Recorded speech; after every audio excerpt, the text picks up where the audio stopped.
This is the Ruckus and The Menace Sports Podcast. Oh no! We suck again! I'm getting confused. What game are you calling? I'm calling both games! It is caught by Kelsey! Touchdown! Kansas City! I need 3 of those things, baby! We ain't done yet! We ain't done yet! You like that? You like that? I like that! Ladies and gentlemen, welcome to the Ruckus and The Menace Sports Podcast. I am Ruckus, always causing a ruckus. And I'm Ruckus the Menace. And in this episode... Go ahead. I was like, and on this episode, we have...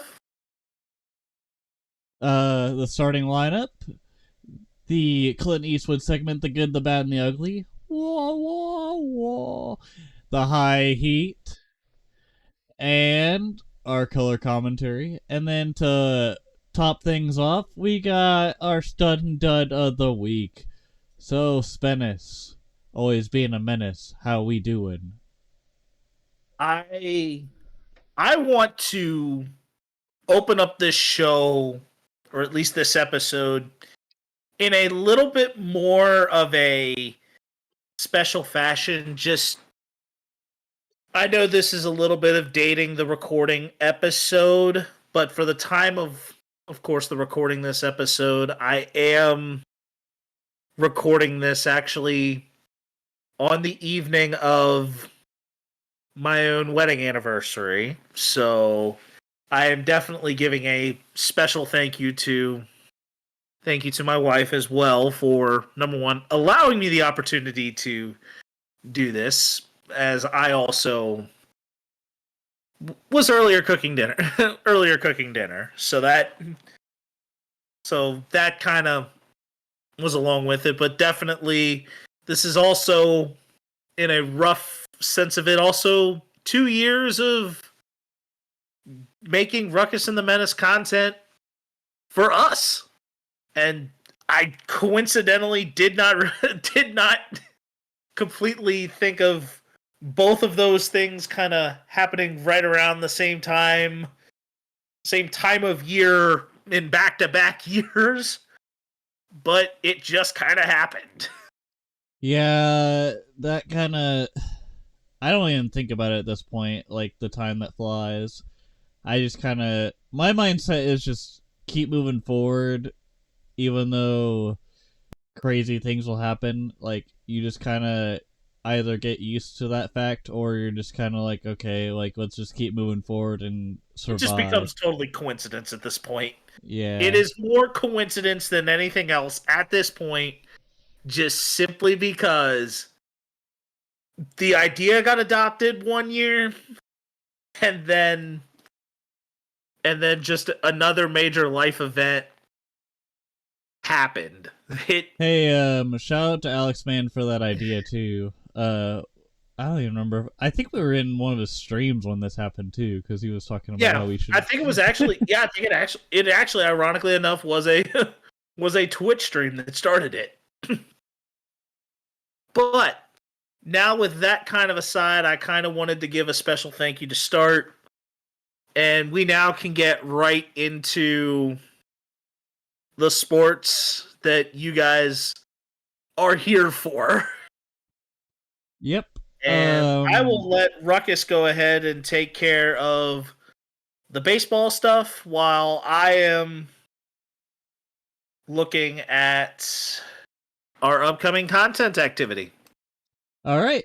So, Snellzilla gets $62 million in a contract to play in San Francisco. I believe, was it a 3 or 4? Do you remember the... I think it was a 2-year, if anything. It was a nice, comfortable deal. I think it was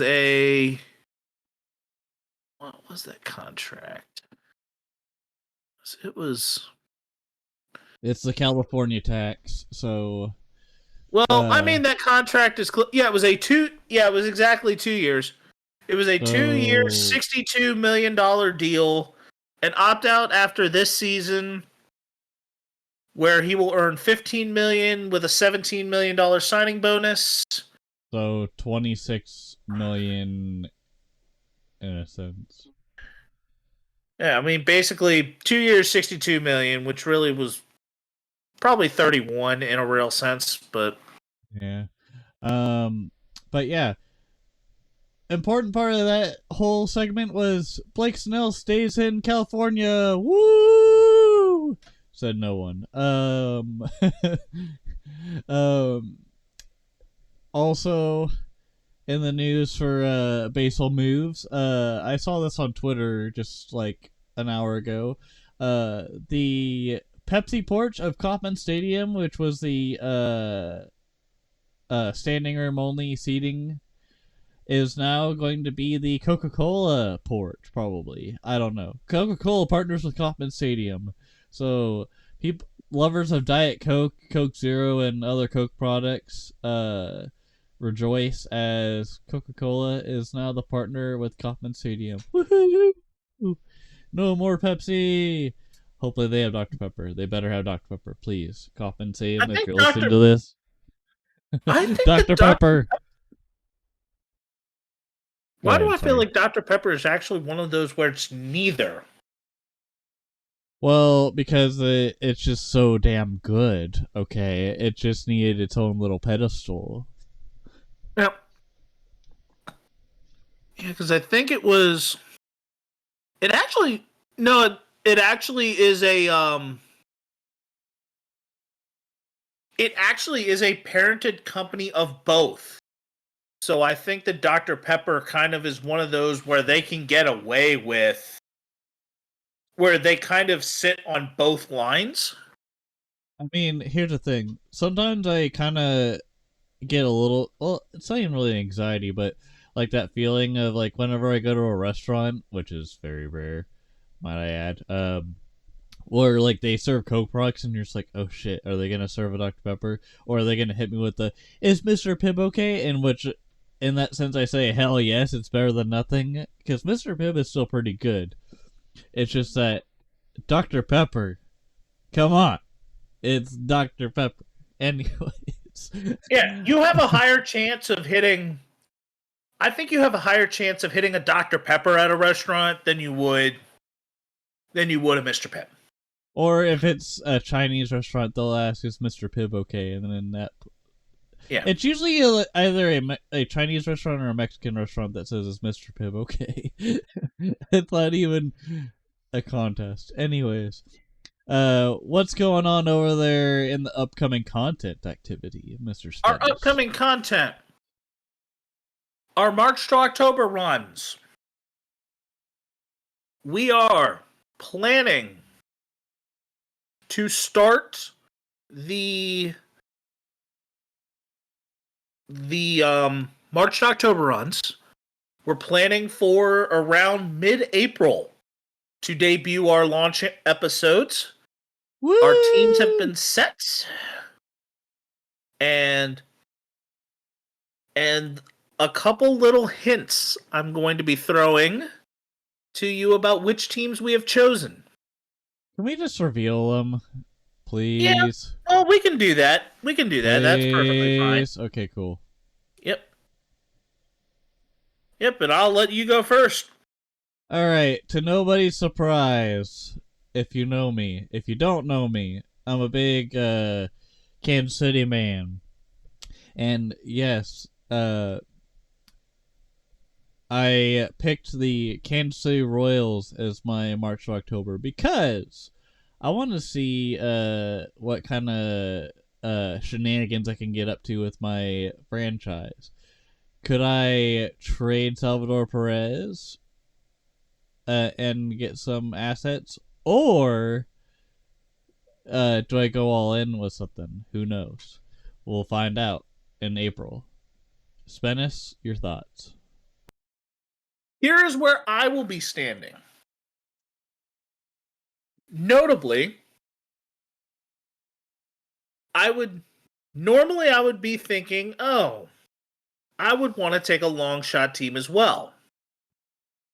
There is one small problem I had with the long shot tier when I looked at it. I have done most of them.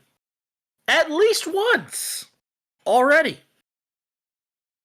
So I didn't want to be boring. So I had to stretch out a little bit. And I ended up going into the underdogs tier. You didn't have to be boring. Yeah, I mean, I didn't have to be boring, but the problem is that because with the long shot tiers, of which we spoke on, it was the Royals, which you already had, the Pirates I have done, the Tigers, of which I had absolutely zero interest, the Rockies, which I did last year, the Nationals, which I've done in the past, the Athletics, which I have done in the past, and the White Sox, which I also have done in the past. So really it came down to the underdog tier of the Cleveland Guardians, the San Diego Padres, or my own Boston Red Sox. But as much as I would have loved to have done my own team, I ended up choosing the one that has a hometown kid in Chase DeLauter as the number one prospect for the Cleveland Guardians, a team I have never done a March to October with. I will be playing this on All-Star, so I will be... Ruckus has said that he wanted to play his on Veterans, so I will be playing a step up. So even though I'm playing with a little bit of an easier team, because the underdog tier is a little bit higher, I am also going to be playing a step up in difficulty, which kind of makes that a little more fair. Be honest here. Yep.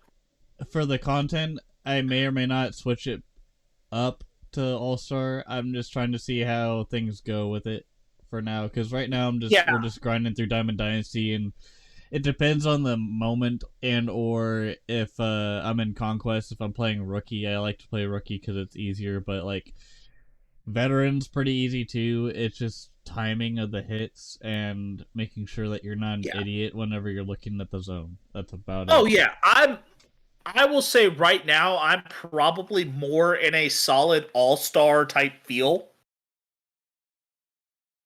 Do I have some times where my all-star game kind of falls a little bit flat? Yes. But I know that my game is not quite up to Hall of Fame standard to be able to say, yes, I feel completely comfortable with playing on Hall of Fame. So that is why I am choosing to play on All-Star guaranteed for my March to October. I know yours is possible, but I am just going to say, depending on how your confidence is, the problem is that you can only go down in your baseline whenever you go into March to October. You can't tweak it up unless it's an on dynamic. Which that is your only downside. Well, I guess I'll just stick to Veteran then, and we'll just see how easy it is, and then we'll go from there. Because I'm kind of a noob when it comes to MLB The Show, and yes, there are times where the difficulty of Veteran gets you too. Because I feel like in mini seasons it gets more intense on the difficulty between Rookie and Veteran. Oh yeah, it's definitely contentious like that. I will play more on All-Star no matter what. And that's just simply because I want to keep my All-Star feel in shape. I actually now am doing all of my Conquest games on All-Star. Just so I can always keep that moving. All right. So, do we wanna talk about one last thing? yes, we are looking. Yeah, we are looking at some other pieces here. Ruckus in the process is doing a video on some Diamond Dynasty showdowns that he was doing that will possibly release as early as this week. My road to the show journey. I am leaning toward. I think I'm actually going to change the window from what I wrote down. I am possibly looking at that around mid-May. Possibly looking around mid-May to do that, depending on how quickly March to October flows for me. It may get pushed back. Things may happen. But I am looking for somewhere between a late April to mid-May start time on Road to the Show. Bonus takes. When our titles here are, and I'll let Ruckus reveal his. Alright, so before I even explain my title, here's the guts of the whole operation. So, bonus takes, like Spena said. Pretty much every once in a while there may or may not be a video that comes out about solo deep dives on certain topics in our realms of sports. So, my title that I'm going to debut now is called Ruckus Talks. So, I was thinking around near the end of the week or beginning, who knows. I would make a short 5 to 10 minute video about a somewhat deep dive of what I think about like, for example, like if like the Chris Jones signing. If I wanna talk about how that benefits the Chiefs, or how that how I feel about it, just just like a raw thought in a sense, and other things like that. So just stuff that happens in the news and or sports world, like nothing political, mainly just sports stuff that happens randomly. It's not a set day or schedule. It'll just be random, but it'll be something that you guys will probably enjoy. Spennis, I'll let you. My bonus takes are going to be called Spare Thoughts. This is inspired by kind of number one. Like, this is kind of a multifolded process here. Number one, my bowler's background. I grew up in a bloodline that had bowling as a major sport, and spares were typically a common thing that were always covered, or at least fundamentally always covered. And of course, you know how sometimes team names would be talking like spare change. No, these are just spare thoughts. Like, they're kind of thoughts that that sometimes you hear some of these things that I would mention in a spare thoughts thing on an episode. But what if I want to take that thought maybe a step further? Or what if I want to bring perspective to a thought that we had in the episode? Or kind of maybe use that time to possibly even also bring some talk around from some areas outside of just a thought that I may have had. Can I interject really quick? Yeah. Cousin, you want to go bowling? No, Roman. That's the whole. When you said bowling, that was the only thing that came to my mind was GTA 4. Hey, cousin, you want to go bowling? Yeah. So so with mine, it's gonna be kind of again like Ruckus's, another variation thing. But another fold that was in that process, in that spare thoughts, was also when I worked at the paper, I had a column title. My personalized sport column, a column title of the same name. So spare thoughts were always a personal idea of mine. And I did columns involving the World Cup, involving the 2014 World Cup, or talking about things with uniforms, or how rule books needed to be better interpreted, how rules needed to be better interpreted, or that sometimes additional rule creation can be more convoluted. And I was doing this stuff back in the mid 2010s.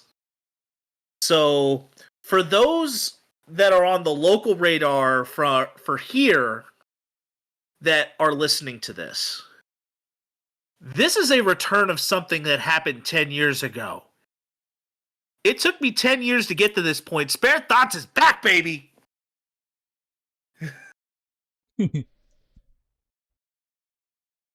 But now that we kind of got to the real good news of that, let's get into our Eastwood segment with the good, the bad, and the ugly. All right now. And So, even though we are coming off of that such good high of how I wanted to end that starting lineup, let's tell us some more good news there, Ruckus. all right now. So the good in sports this week is the Pittsburgh Penguins secure the Jaromir Jagr. I probably botched that Jaromir pretty Jagr. Yeah, Jaromir Jagr. Yeah, He's checked. Yeah. He's checked. Those J's are gonna sound more like Y's. And my English is broken as an American, so you're welcome. Pittsburgh Penguins secure the bobbleheads that were reported stolen a couple weeks ago. What? So, What's that, Ruckus? I don't know, man. I just work here. Okay, here we go with the news. The missing bobblehead dolls are missing no more. The Pittsburgh Penguins announced Monday they have secured the missing shipment of the bobbleheads that the team had reported as stolen on March 14th. According to Penguins President of Business Operations Kevin Acklin, the team was notified last week that a special cargo recovery team negotiated the return of the stolen property to a secure warehouse located in California, as reported by Greg Winchitsky, I think. Yeah, anyways. That's what happened for the good this week. They basically just Scooby-Dooed this thing. Where and are now you? And those bobbleheads, says the team said the recovered bobbleheads will be given to fans holding the vouchers at the April 6th game against the Tampa Bay Lightning. And then on the next day, they will hold a drive-through pickup option at the arena from 10 a.m. to 2 p.m. local time, which in this case, it will actually be the Eastern time zone. So, if you have a voucher and are listening to this, go to the game against the Lightning and you can pick it up, or go to the drive-thru the very next day on April 7th. So just getting that information out there in case we end up with that random traction that happens. You never know where people are listening from. So it goes along with it. And then the not so good this week involves the women's college basketball tournament, where an official was removed at halftime. of a game due to a background conflict. So, what had happened was the NCAA changed an official due to an official, Tommy Paris, on an online profile had shown that she had received a master's degree from UT Chattanooga. So, this wasn't... So the only thing that really kind of makes this bad was this not necessarily screened beforehand to prevent what this would be called a conflict of interest. How was this overlooked and not vetted?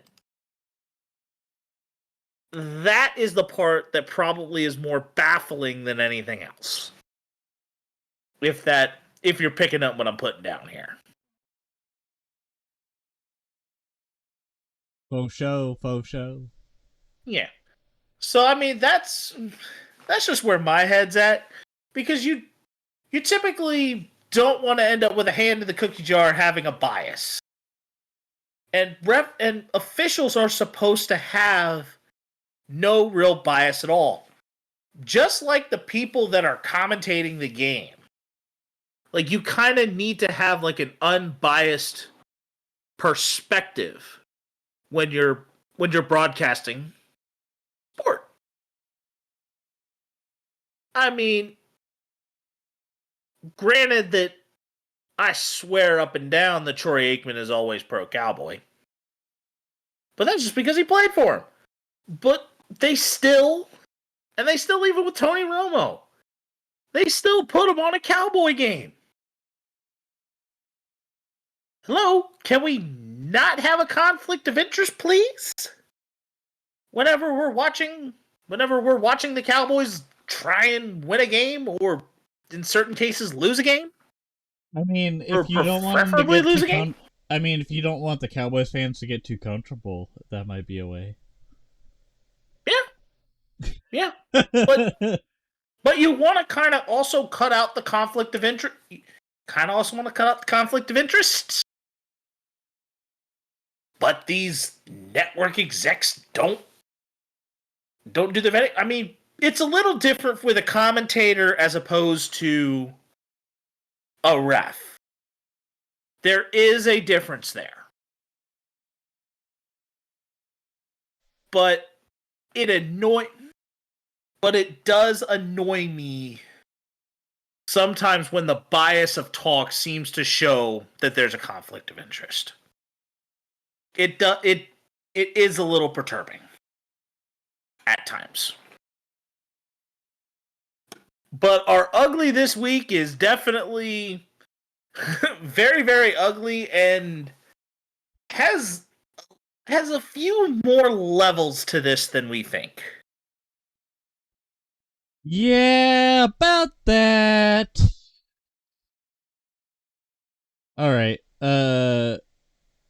We milked this enough. The downright ugly for sports this week is Shohei Ohtani's interpreter getting fired over the theft from gambling.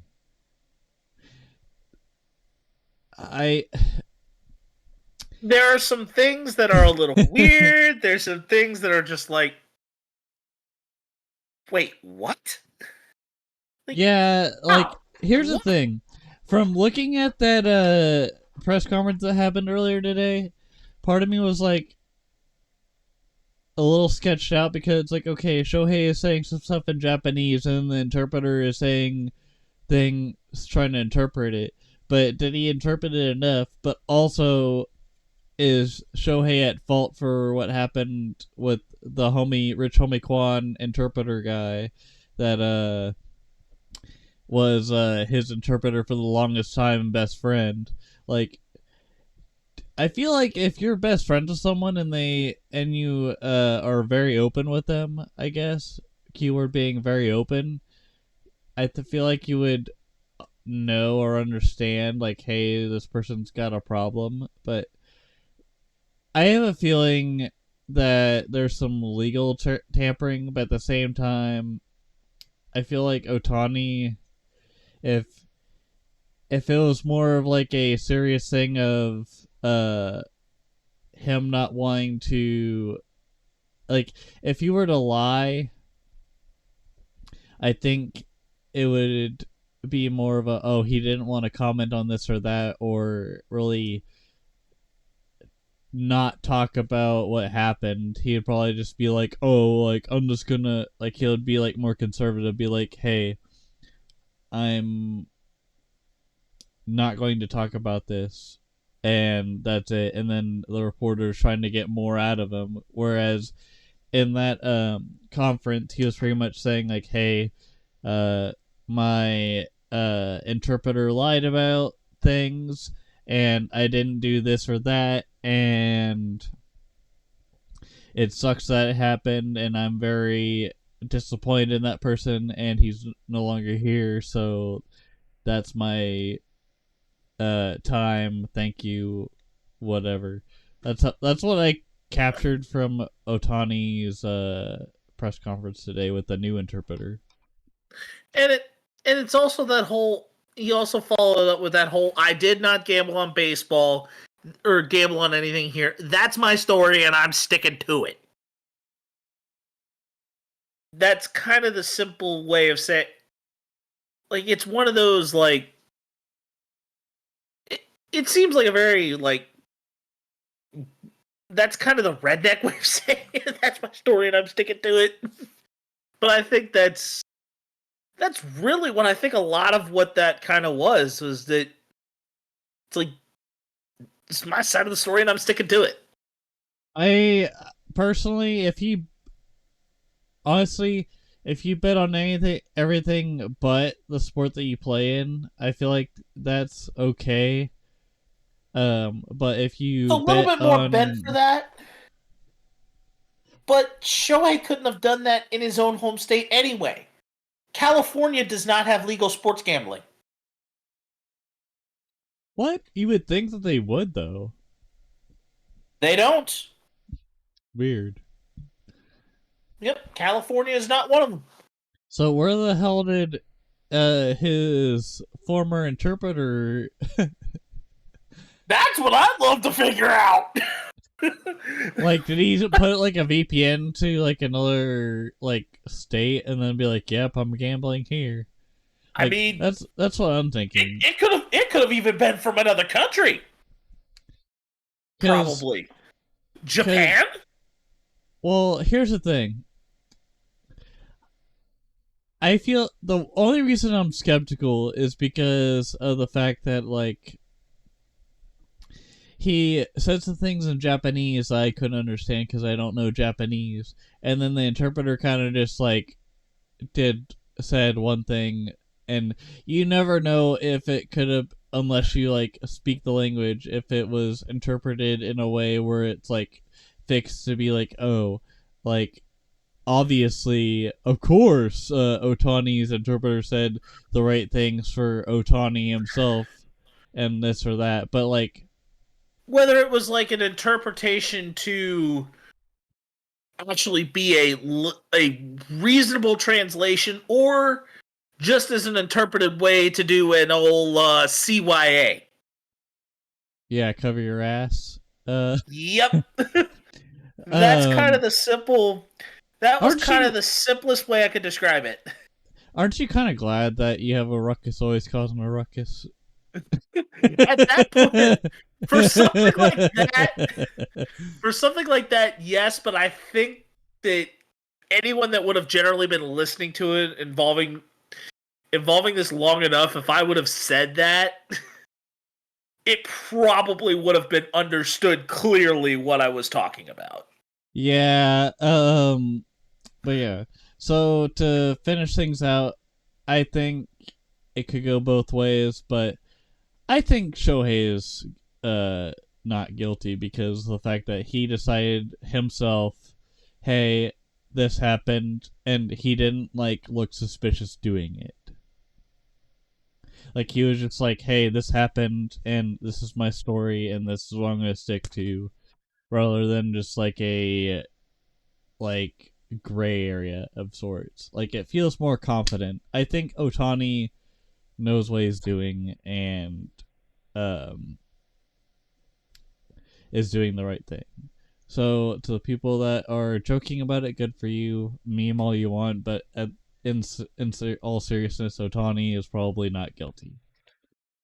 And but I think that there were also people clamoring on this. If Otani even gets away with this, this has to open.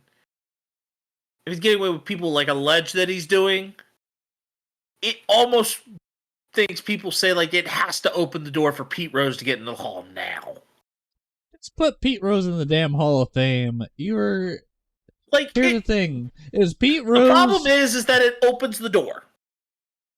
Okay, but here's the thing: would you rather have Pete Rose be in the Hall of Fame or Barry Bonds?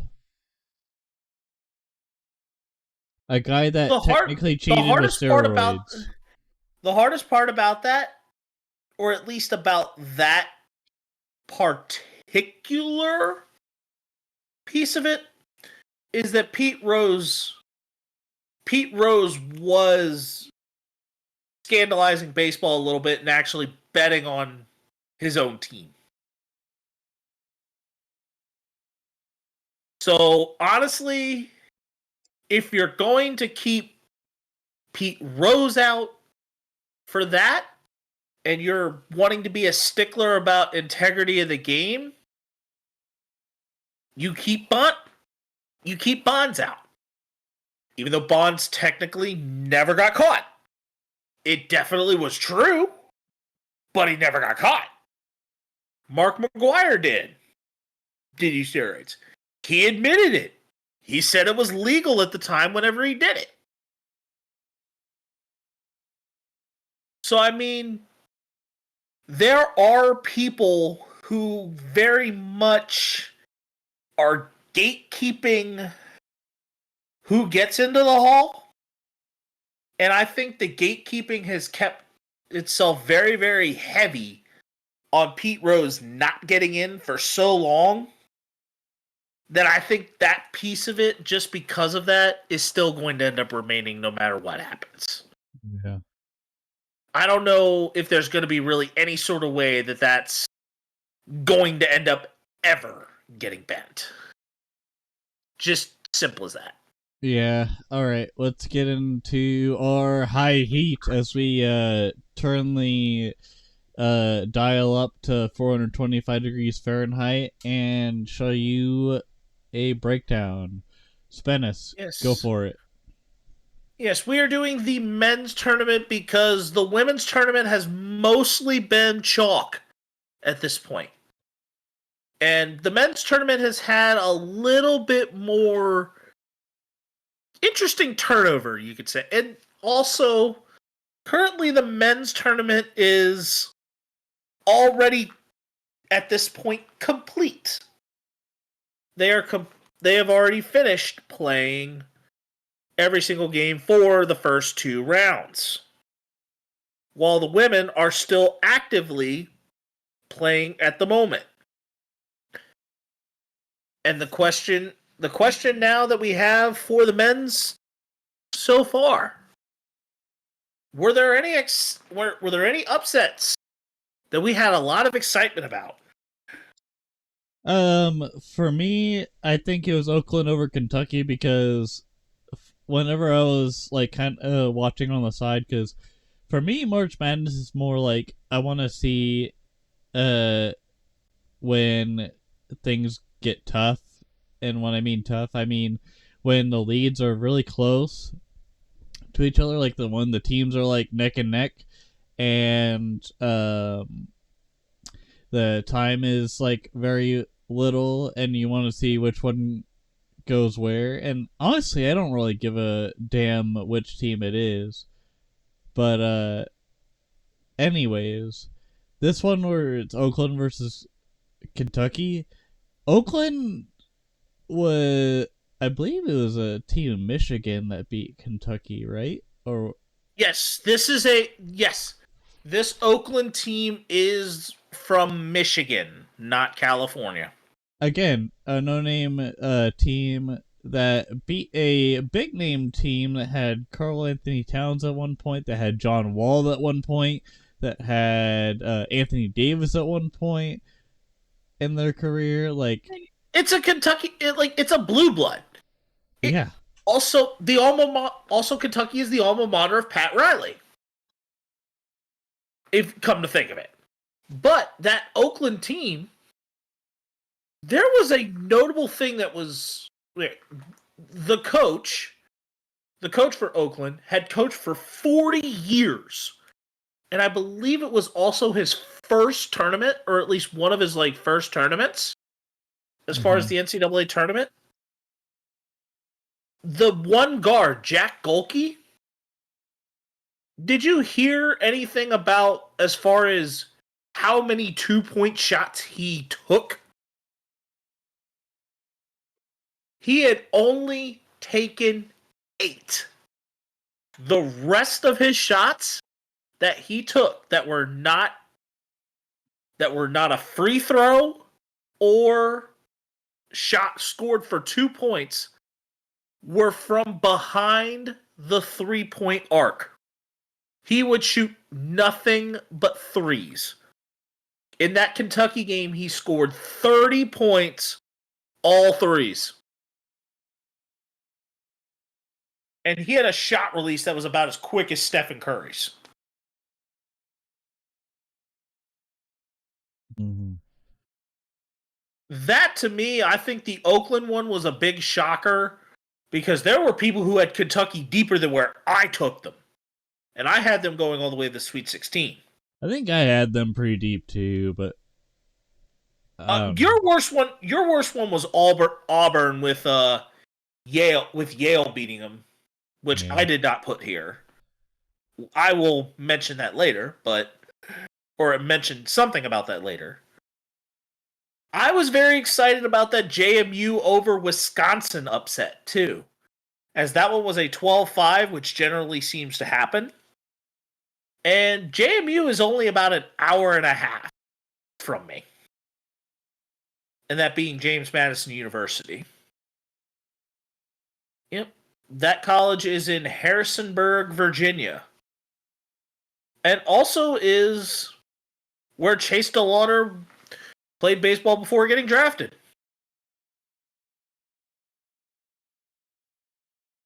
And then the second one was NC State playing well above their seeding of 11 and making the Sweet 16. And that was the team that ultimately eliminated that Oakland Grizzlies team. But now that we're down to the Sweet 16, what is one game that you are excited for about heading into that round? Well, I had Houston winning the whole thing, but I think Houston versus Duke is a huge test for Houston because they kind of pretty much flew through the Big 12 championship and had a very good season so far. I feel like the trend is good for Houston, and I think they could possibly beat Duke. I just don't know if it'll be a bloodbath by Duke or if it'll be a neck and neck matchup. But we will see because they beat Texas Tech, or was it A&M? A&M's SEC. Okay. It was probably Texas Tech, and they beat them by 5. So I have a feeling Houston and Duke is going to be very close. We'll see. I'm excited. No. Are you talking that second round? That second round, it was definitely A&M. Okay. Either way, yeah. I just remember the score. It was by 5, and I think Houston is possibly going to beat Duke. I think it'll be very tight, and it'll probably be something that everyone looks at and sees and is like, holy shit, like this might be a Houston matchup that beats Duke. And Coach K is not there, is he? Didn't he retire like a year ago? No, it is John Shire now coaching them. That's what I thought. Who was who was a player under Coach K years ago, or was an alumni of Duke years ago. Primarily back during the Christian Laettner days. Right. And my one that I have excitement for. Yours, you have the 9:30 game on Friday. I actually have the 10 o'clock game on Friday as my most excitement one of the week. And that is the Creighton Blue Jays taking on the Tennessee Volunteers. Why do I have that one? It is a 2-3 matchup in the Midwest region. Granted, the same region as Purdue. But I think that one is going to be entertaining just simply because, granted, I have the Blue Jays going to the Elite Eight, but it's a Big East versus SEC matchup. It's Creighton, who had 2 teams with less than 10 losses, and I think we've got ourselves a lot of entertaining basketball. I think if I were to take a Thursday night game for any excitement, Illinois, Iowa State looks interesting, but I think my number one for Thursday night is probably going to be Clemson, Arizona. But Illinois, Iowa State is going to be right up there with that. Just because Iowa State is generally very good, and Illinois has been probably one of the best teams in the Big Ten all year.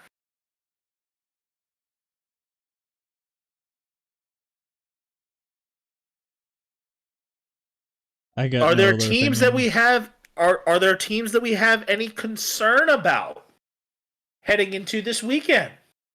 As teams that we have like a high degree of concern, especially due to a matchup that potentially could lead to your bracket falling apart. Honestly, I feel like most people's brackets have fallen apart at this point. If they have not, I mean, nobody's got a perfect bracket.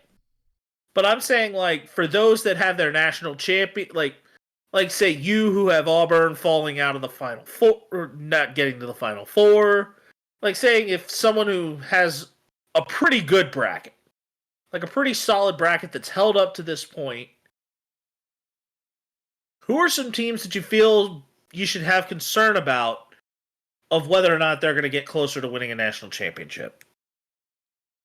Honestly, I don't have a concern about any of them because, let me be frank, there's a reason why they call it March Madness, and I'm not really concerned. I'm more so just wondering who may or may not win, because I don't have much stake in the March Madness like other people might have, and with their teams. I see it, like I said earlier, where it's like, okay, how close are these teams neck and neck versus, because like Purdue has some good talent, Creighton I'm sure has some good talent, Houston has some good talent, but I just don't really see it in the light of who we're concerned about. I see it more as, okay, what do you have to the table? Because, like, Purdue, there was a lot of talks about them being kind of, like, silent and not really doing anything. But, I mean, we've seen this kind of stuff happen in the past before where a team goes silent and then they flourish and show their true colors versus other teams. That's all I'm going to say, because I don't have a huge opinion on March Madness, because I already know there's a reason why they call it March Madness. So. Yeah. I mean, don't get me wrong, I completely get it.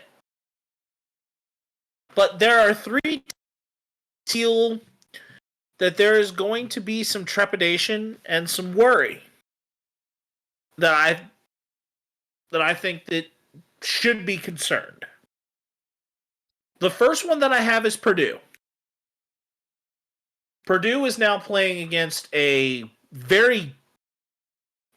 team who generally is always there, but now over the last few years has emerged into a true power that always seems to make some sort of deep run in college basketball, and that is the Gonzaga Bulldogs. Yeah, Purdue's got Zach Edey, who is tall. But I think Gonzaga truly, could have enough to get Zach Edey into foul trouble. And they are a team that knows how to consistently score the basketball. So I have Purdue on my concern list. The second one I have is the Creighton Blue Jays. Just because Tennessee is generally a very top-ranked team. That was one of the games that I was very, very 50-50 on whenever I was actually picking it. I took the Blue Jays just simply because the Big East has been showing this year that they are a very, very powerful conference. But the SEC still with kind of one of their very few lone representatives left. Actually, they have two representatives left in Alabama and Tennessee. But Tennessee is the highest seed of any of those SEC reps. And the third one that I have a concern for is actually Houston. Because they're going up against Duke. And that Philip Kowski is that dude. He is a pretty solid center basketball player. And if Duke shoots the three ball the way that they have, especially in that second round game against James Madison, I think the Houston Cougars are going to be in a world of hurt. And I believe that some major March Madness brackets are going to spontaneously combust if Duke gets the win.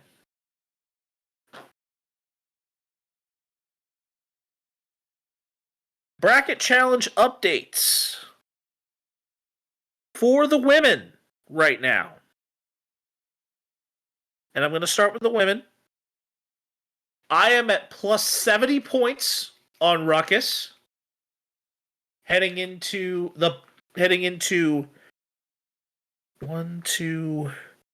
4 games remaining. With 4 games remaining, I am at plus 70 on Ruckus. Right now, Iowa is leading West Virginia 48-38 at the end of the third quarter. And Creighton is up 44-34 on UCLA early on in the third quarter. The 2 remaining games tonight are Kansas versus USC and Utah versus Gonzaga. For the men, I am at plus 60 on Ruckus heading into that, and I still have all of my Elite 8 and all of my Final 4. I basically have every single one of them intact, so this is kind of the best bracket I've had in a good while.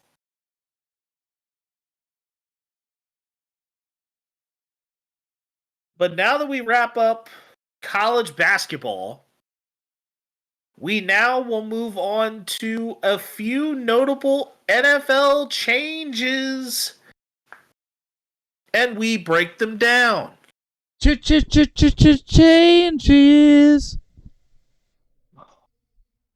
I saw that coming the whole time. Change of hand. I don't remember the lyrics to that. All right, so the first one that we really want to kind of get into is involving Ruckus's own Kansas City Chiefs. The Kansas City Chiefs. All right. Choose to trade away L'Jarius Sneed to the Tennessee Titans. So here's the bottom line. I think that in a sense, for now, as far as how things go, I think the Sneed trade was a little bit of a stretch because, I mean, we advertised him as a hey, we're open to trading this man, and if you give us the right price, whatever. And I don't think they were trying to sign him long term, because here's the bottom line: you got some weapons from the draft from a year ago with McDuffie, Jalen Watson, and Josh Williams. You can also get even younger at that point by pretty much combining that effort too. But the problem is, when you try to combine the effort, it depends on whether or not a player that you traded for or traded to has value to it. And the weird thing about L'Jarius Sneed is the third round. He's a third. We traded him for a third round pick for next year's draft, so that brings a lot of iffiness to Chiefs Kingdom as far as was that worth the trade? Just because Sneed wanted a bigger contract with Tennessee, which is a less fortunate team. That's where I'll leave it there. I don't know what possibly, other than if there was a major injury of concern, that would have caused L'Jarius Sneed to have his trade value diminished to the point that it fell that far. Do I think he was worth a third round pick? Probably, but not a third round pick next year. I thought possibly a third round pick this year, and that pick swap was reasonable. There was a 7th round pick swap. So I think Kansas City possibly moved up in the 7th round. But I think that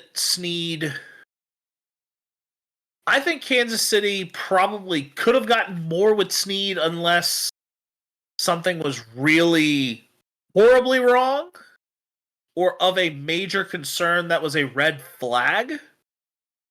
But I really thought it would have been better for the Chiefs to just kind of play it out.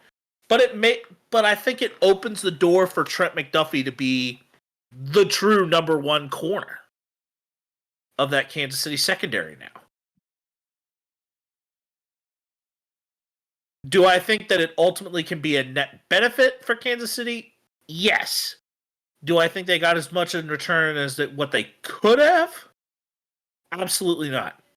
I think they could have waited on draft day, waited a little bit closer to draft day, and possibly could have gotten a little bit more.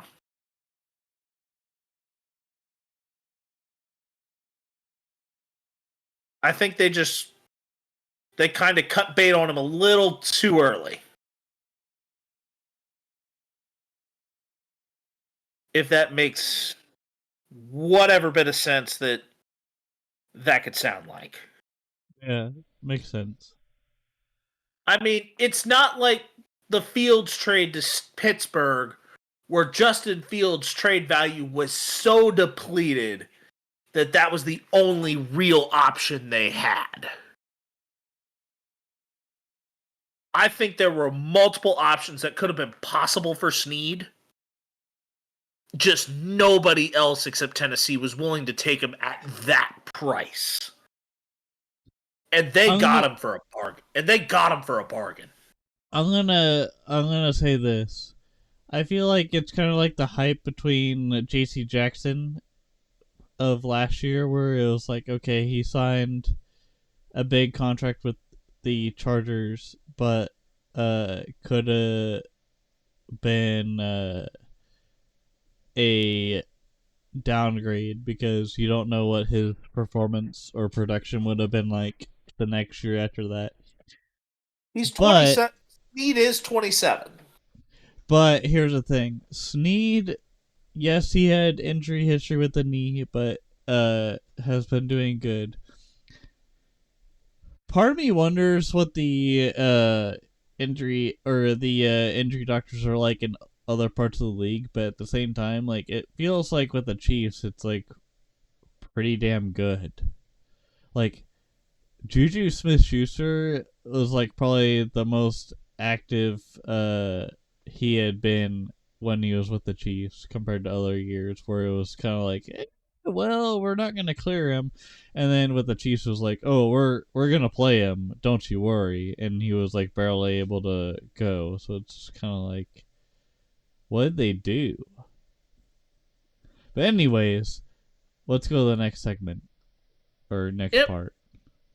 And our closing piece here. Oh wait, we still have 3 things going on. And they are all rule changes or potential rule changes.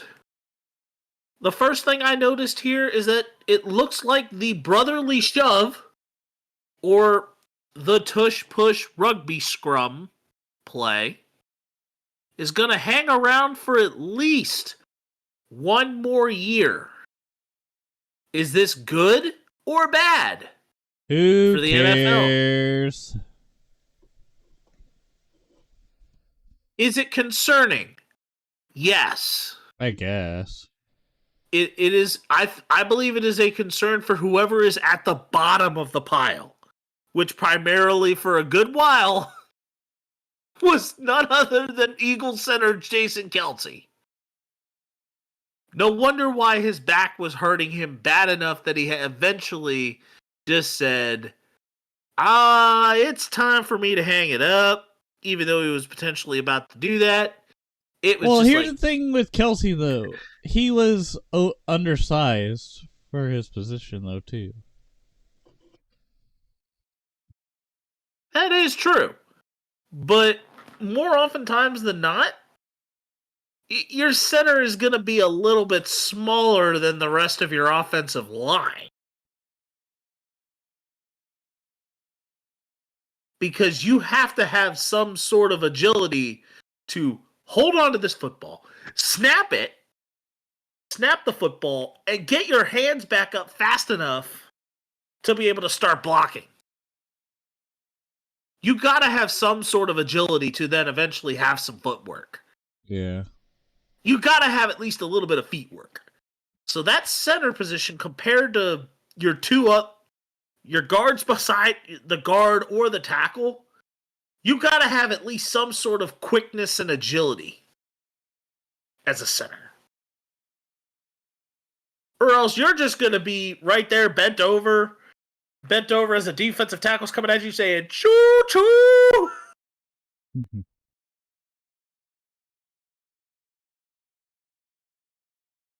But the center is at the bottom of the pile whenever a brotherly shove is going on. So I think the concern there is more so the safety for the offensive line. That's probably it.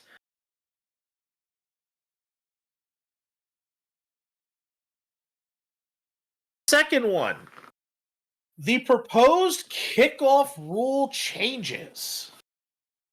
They're planning to start the kicking team kind of within about a few yards off the line, or off a line,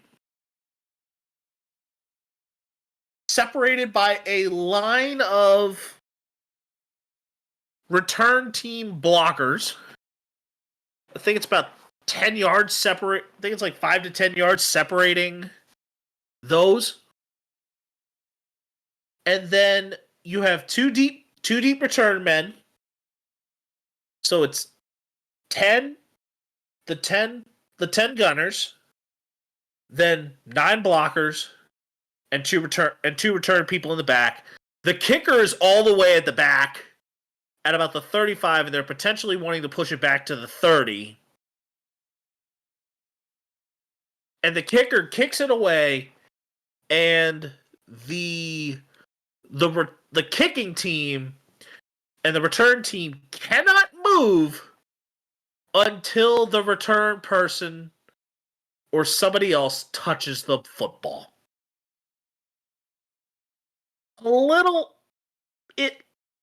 I was looking at diagrams, and it looks impractical drawn up on a piece of paper. It probably looks like it's executed a little better, probably in practice, more than it would in the theory on a sheet of paper. It may look better. It probably looks about 1,000 times safer. Kickers are just going to be kicking the ball into the end zone anyway.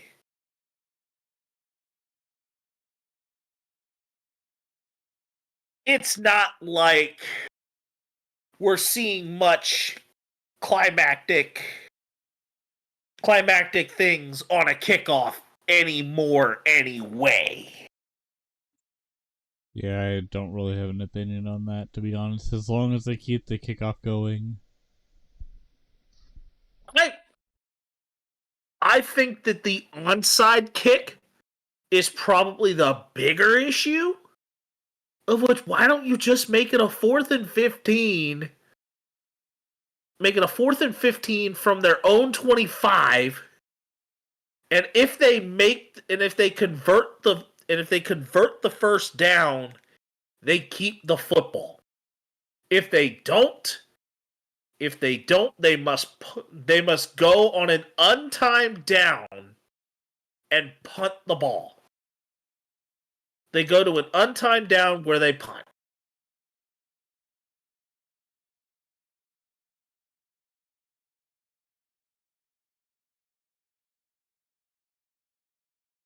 If that's not an unreasonable thing. I just think that the kickoff rule changes, I think, kind of make it a little weird for an onside kick. That's not unreasonable. Yeah. But the last, and certainly not the least polarizing out of the entire changes, the swivel hip drop tackle, otherwise known as the tackle that had injured Mark Andrews last year, and also was one that injured another former Ravens running back in Kenyon Drake. That tackle is now a banned tackle in the NFL. So basically, you now no longer can tackle in a way that you eventually drop your hips down to try and have that hit an opponent's leg below the knee.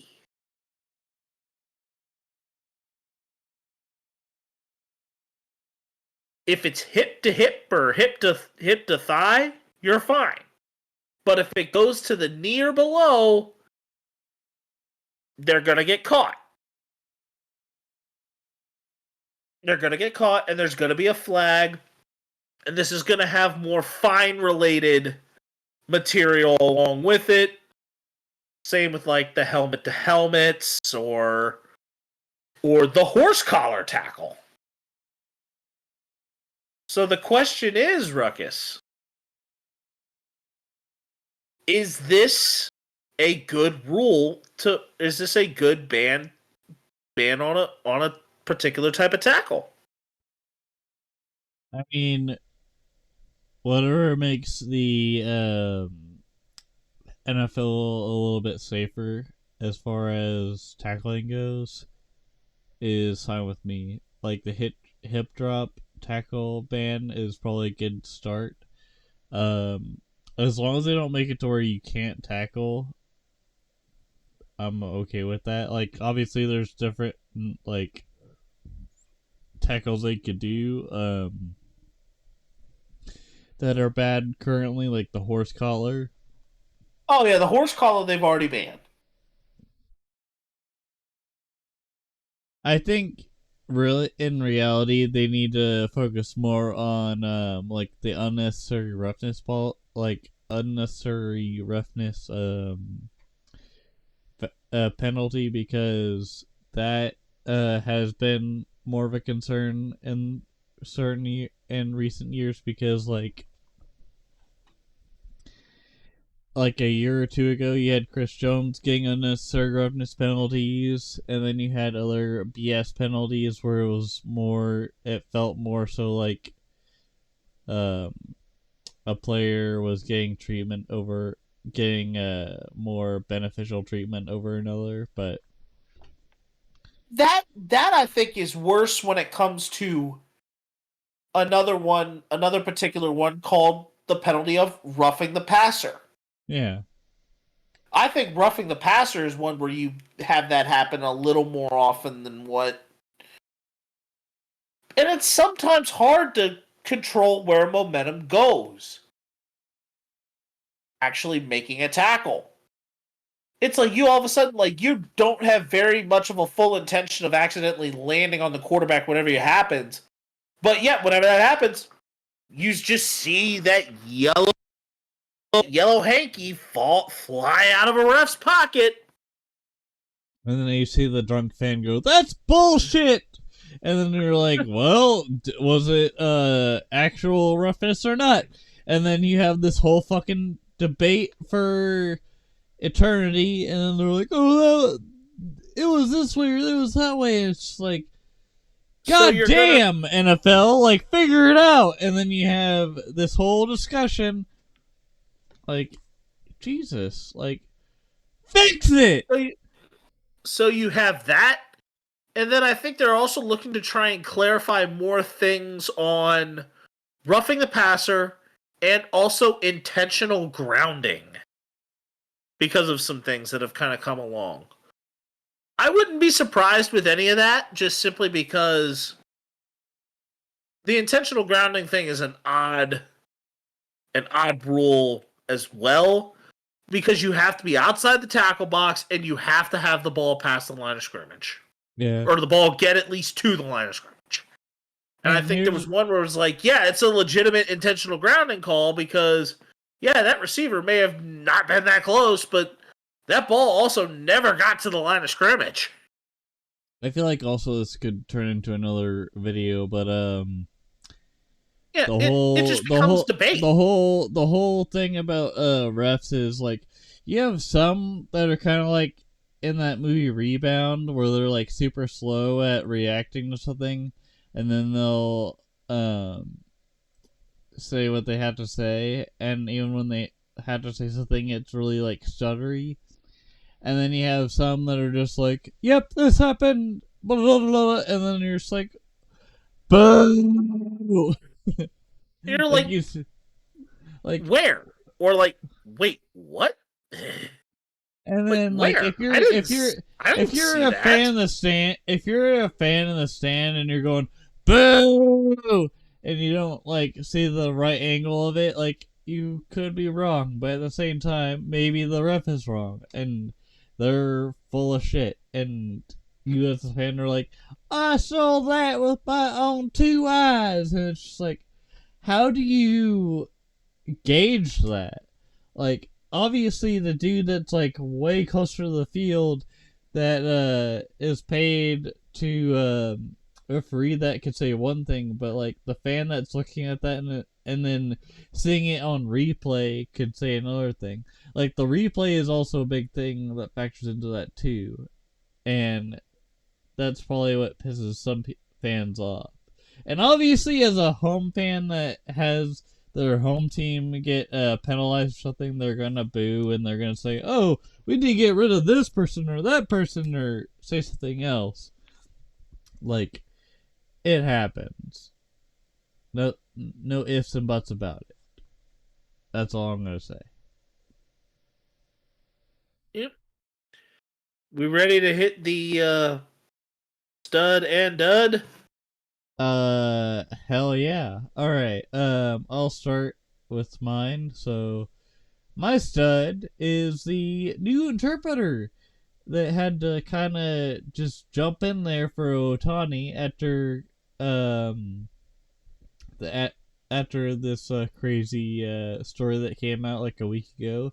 Um, he came in clutch during the press conference. I feel like when it comes to confidence, there's a lot of people that probably wouldn't be up for the job or look like they have a lot of anxiety over something as big as Shohei's press conference about the gambling. I think this interpreter did a very good job for what it's worth, and I'm proud for that interpreter. Thank you for that, for doing a good job. And then for the dud, I have the trade compensation for Ladarius Sneed. As many other Chiefs King people in the Chiefs Kingdom feel, I think we got fleeced with the Ladarius Sneed trade, but at the end of the day, who knows? Maybe that future third round pick that comes to fruition will benefit us. But at the same time, this man was a 7th round pick back in 2020, and we got, let's just say, he's a diamond in the rough that came out and kicked ass, even though for whatever reason, with his health issues aside with the knee, he did a hell of a job. He was part of the reason why we won the AFC Championship, but at the same time, I think what really hurt his stock was the his rankings and the Pro Football Focus stuff and beyond. But at the same time, we can save that for something else later. Anyways, Spennis, what do you got? All right, so my stud is going to be the Idaho Vandals, student band for filling in for Yale University and their band, who were unable to secure enough members to be able to travel with the college basketball team for the NCAA tournament. This Idaho band chose to learn the fight song, and of course, Yale upset Auburn in round 1. So they had another day of being able to play that. They even wore Yale t-shirts and everything else. So it was nice to see that good in terms of student bands for other areas being able to support and help out when another was unable to go. And covered pretty darn well, if I do say. Didn't really get to hear much of it, but it was like, as soon as I saw that this band had decided to do this, like, this had to go here. I had no doubt. Like, I don't even need to hear it.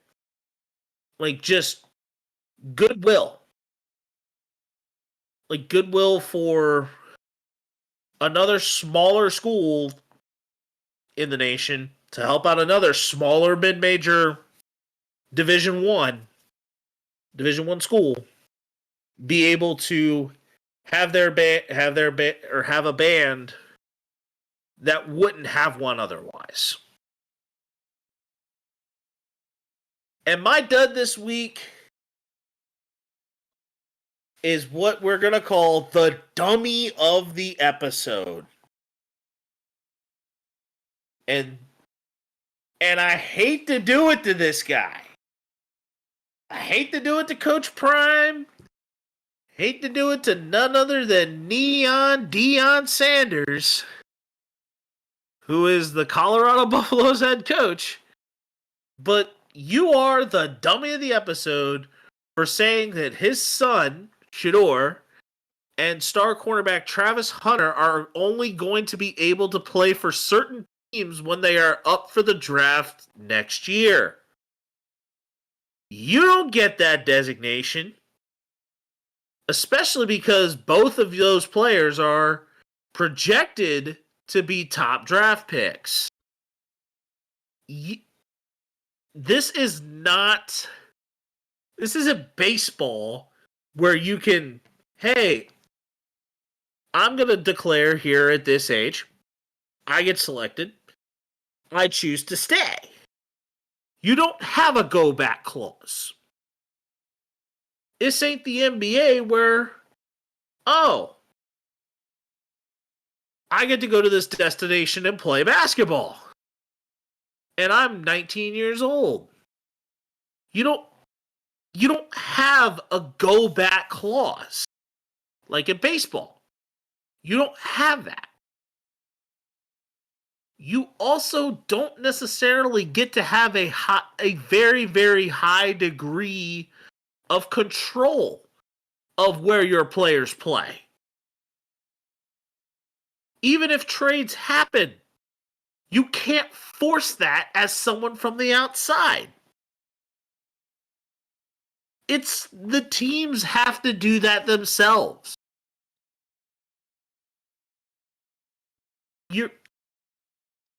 It just doesn't work that way. And I don't think that Deion Sanders gets that. He's trying to LeVar Ball it, and LeVar Ball didn't even do a good job of it. Now it's quite another when Eli Manning did it, and the Giants ended up becoming a willing trade partner to send Eli Manning to New York instead of San Diego, where San Diego eventually got a quarterback and Phillip Rivers as well to be able to eventually send Drew Brees to New Orleans in free agent, like to have Drew Brees become a free agent, New Orleans pick him up in a win-win situation, rest is history. You're not going to get very many situations like that in the NFL. Yeah, that's true. So, in short, Deion, Coach Prime, whatever you want to be called, learn that sometimes things aren't going to go that way. And even though you played in the NFL, I don't think you have as much ability to force that as you think you do. You're not playing God in this situation. Give up. Personally, I think it's a rating situation with ESPN, but that's just me. I think that's also, I believe there's also some truth to that, but I think it's also just, it's threats that are emptier than this cup that's in front of me right now, because it doesn't have any drink in it. but that would be just saying that, oh, that's in theory. I was just going to try and figure out something that was truly like a good empty metaphor. Yeah. But Ruckus, go ahead and take us out. All right, ladies and gentlemen, thank you for listening to the Ruckus and The Menace Sports Podcast. I am Ruckus, always causing a ruckus. And I'm Ruckus the Menace. Thank you for listening to our podcast, our awesome podcast. Nothing better than an awesome. Thank you for listening. Leave a like on our videos if you like them. Comment a question if you want about a topic that is your concern in this podcast. Doesn't matter. Also, let us know how you feel about our podcast. If it's awesome, leave an awesome comment. If it's very crappy, let us know. No hard feelings. Anyways, we'll see you later. This is Ruckus, always called Ruckus. And I'm Ruckus the Menace. And we'll see y'all later. Deuce.